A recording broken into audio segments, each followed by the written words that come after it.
আর এই যে আমাদের হাই বলে দাও জিজু, হাই। আর বৌদি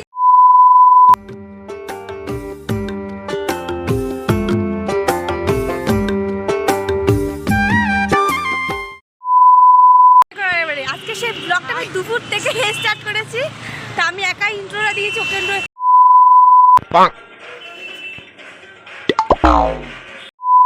ওয়েলকাম টু ফানি গার্ল। সবাই কেমন আছো? আশা করি খুব ভালো আছো। আমি খুব ভালো আছি। তো আজকের ব্লগটা আমি এখান থেকেই শুরু করছি, আর আমি একা শুরু করছি, পিয়ার নেই। তো পিয়ার আজকে এক্সাম আছে, ও এক্সাম দিতে গেছে, তো সেখানে তো ভিডিও করতে পারবে না। তো আমি করছি, এক জায়গায় যাচ্ছি আমি। এখন বাজে কি 1:30 কি 2টো মতন এরকম সামথিং কিছু বাজে। তো আমি কোথায় যাচ্ছি? আমার ছোটোবেলার ফ্রেন্ডের বাড়িতে নিমন্ত্রণ করেছে দুপুরবেলা, তো আমি যাব। সেখানে কি আছে আমি আদৌ জানি না, যেতে বলেছে যাব।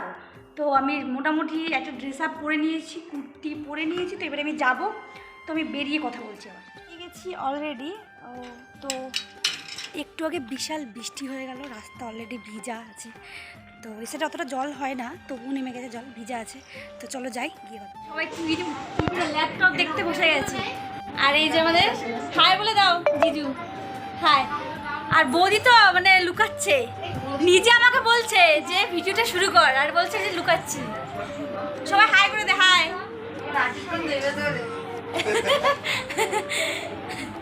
তো আমি যার জন্য এসেছি, আমার যে বান্ধবী, সে এখনো নেই, আসুক আবার দেখাচ্ছি। তো আমরা খেতে বসে গেছি। তো আমি এখানে হাসছি যে আমরা খালি পাতা নিয়ে বসে আছি। তো চলো দেখো, আমরা খাচ্ছি। আর এখানে আমাকে আমার বান্ধবী কিন্তু সার্ভ করছিল, আর একটা জিজু ছিল যে সার্ভ করছিল, বান্ধবীর দিদির বর যাকে বলে। তো সম্পর্কে সেও আমার টাইপের, জিজু টাইপেরই হবে, জিজুই বলে। তো সেই সার্ভ করছিল। তো আমরা হাসি মজা অনেক কিছুই করেছি, তো খুব ভালো সময়টা কাটিয়েছি। তো তোমরা সেটা দেখো। আর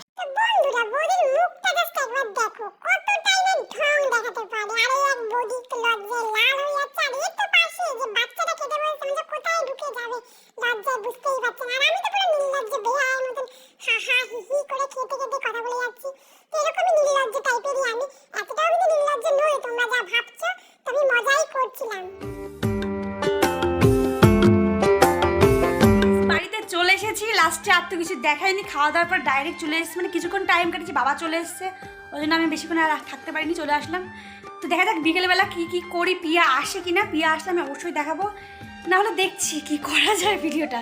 আশা করি বিকেলে পিয়া আসতে পারে, আমি তোমাদেরকে দেখাবো। তো এখনের মতন টাটা। এখন মানে মোটামুটি সন্ধ্যা ক্রস করে গেছে, না সন্ধ্যায় এখন 6:30 বাজে।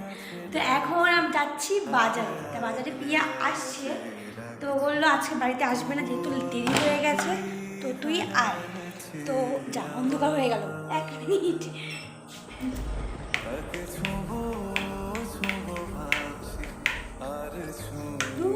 এতদিন বাড়ি থেকে লাইটের সুইচ বলতে পারি। পিয়া বললো যে হ্যাঁ তুই আয়, তো আমি রাস্তার দিকে আছি। তাই জন্য আমি ভাবলাম যে ঠিক আছে, দেরি হয়ে গেছে যেহেতু, তা ফালতু টাইম নষ্ট না করে তো যাই। যেহেতু আসলে পরীক্ষাও ছিল, বলেছি আমি কিছুক্ষণ আগেই দুপুরের দিকে কথা বলছিলাম তোমার সাথে। তো পরীক্ষা হয়ে গেল, অনলাইন এক্সাম ছিল যদিও, তো এখন তো অনলাইন এক্সামই।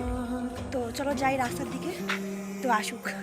ভিডিওটা মনে হচ্ছে হাত ফাতা তো কেঁপে কেঁপে যাচ্ছে। আমি পুরো ঘর থেকে বেরোতে কথা বলছি, মানে একটু জায়গায় দাঁড়িয়ে যে কথা বলবো সেটা আমার ধৈর্য হয় না, মানে হাঁটতে হাঁটতে কথা বলতে হবে। তো চলো যাই, এখন আর কথা বলবো না, ওর সাথে দেখো আগে। চলো, তার ওই পারে আমি এই পারে, আমি চলে এসেছি একদম রাস্তার সামনে। তো চলো আগে আসুক, দেখাচ্ছি আমি কোথায়। তো পিয়া রাস্তার ওই পিঠ থেকে আমাকে দেখছে, হাসছে, আর আমি এই পিঠ থেকে ওকে দেখছি আর হাসছি। তো আসছে, এখন ব্যাক ক্যামেরায় দেখাই।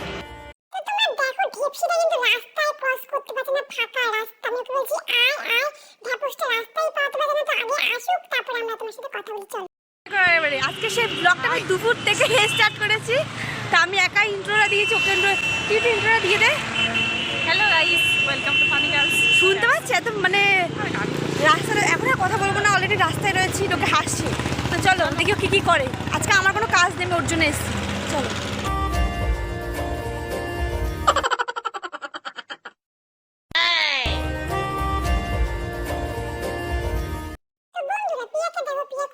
চিন্তিত আছে, পার্লারে গিয়েও সিরিয়াল দেখছে মন দিয়ে। ওকে ওকে আইব্রোটা করবে, তো একজন ওকে বসিয়ে রেখেছে, তো ও মন দিয়ে সিরিয়াল দেখছে। অবশেষে ওর আইব্রোটা তোলা হচ্ছে। তো ফাইনালি তোলার পর ওর রিয়াকশনটা কি হয় সেটা তো আমি অবশ্যই তোমাদেরকে দেখাবো। তোমরা দেখে ওকে চমকেই যাবে। রিয়াকশনটা দেখো কেমন লাগছে, অসাধারণ। বাহ বাহ বাহ। তো পিয়ার কিন্তু পার্লারের কাজ হয়ে গেল, তো আমরা বাড়িতে চলে যাবো। পিয়া সেটাই বলছে যে আরও অনেক কিছু প্ল্যানিং করে এসেছিলাম করবো, বাট কিছুই হলো না। তো সেটাই ও বলছিল, বাট ভয়েসটা আমি রাখতে পারিনি, পাশে গান চলছিল তাই জন্য। দেখতেই পেলে যে গেলাম আবার হুটফার করে চলে আসলাম, মানে কি বলবো, হয়তো আধা ঘন্টাও গেছি কিনা সন্দেহ। তো ভিডিওটা ভাবছিলাম যে পিয়ার সাথে এন্ড করবো, কিন্তু পিয়ার এত তাড়া, ওর মা কন্টিনিউ ফোন করে আছে বাড়িতে কে এসেছে। তো সেটা কে এসেছে ঠিক আমি সেটা বলছি না, যাই হোক কেউ একজন এসেছে। তো ওকে তাড়াতাড়ি যেতে হলে ভাবলাম যে কিছু খাবো, গেছি আইব্রোটা তুললো চলে আসলাম, আর কিচ্ছু করতে পারিনি। তো ভাবলাম যে ঠিক আছে ভিডিওটা আমি একাই শ্যুট করেছিলাম, আমি একাই এন্ড করে দেবো। তো বাড়িতে ঢুকে আমি এখন ড্রেস তো চেঞ্জ করিনি, দেখতেই পাচ্ছ। তো ঢুকেই ভাবলাম যে না এবার ভিডিওটা এন্ড করি। তো যাই হোক ভিডিওটা কত বড় হয়েছে না কী হয়েছে আমি জানি না, পুরো হয়তো হজবল হয়ে গেছে, আমি এডিট করার সময় বুঝতে পারবো। তো ভিডিওটা ভালো লাগলে লাইক কমেন্ট শেয়ার সাবস্ক্রাইব করে দিও। আর নেক্সট ব্লগ খুব তাড়াতাড়ি আসবে, একটু দেরি হচ্ছে এখন ওর যেহেতু এক্সাম চলছে, একটু প্রবলেম চলছে। তো ঠিক আছে একটু সাবস্ক্রাইব করো তোমরা, ভিউজ যা হচ্ছে সাবস্ক্রাইবার বাড়ছে না, তার মানে তোমরা দেখছো অনেকেই, যারা সাবস্ক্রাইব করছো তারা ভিডিও দেখছো, আর যারা সাবস্ক্রাইবার তারা কিন্তু দেখছো না সেইভাবে। তো প্লিজ সাবস্ক্রাইব করো। তো যাই হোক সবাই সুস্থ থাকো।